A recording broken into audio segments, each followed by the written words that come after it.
বাঁদর মামা পেল একটা কলার কাঁদি, কলা দেখে বাঁদর মামা লাফালো খুবই।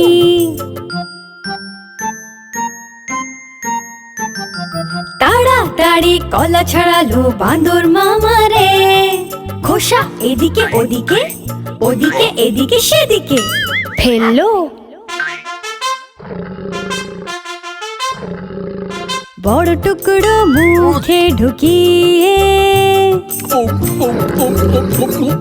মুখ খুলে পুরো কলা চিবোলো।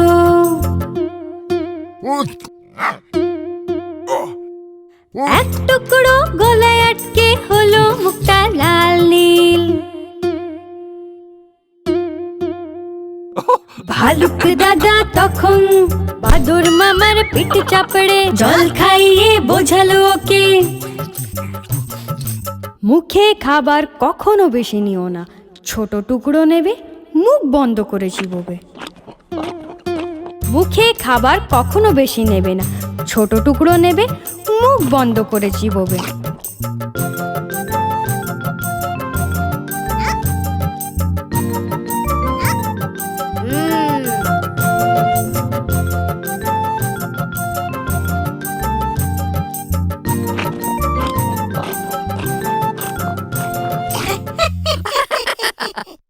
আমি বাঁদর মামা হব না, আমি ছোট টুকরোই নেব আর মুখ বন্ধ করেই চিবোবো আর খাবার না ফেলার চেষ্টা করব।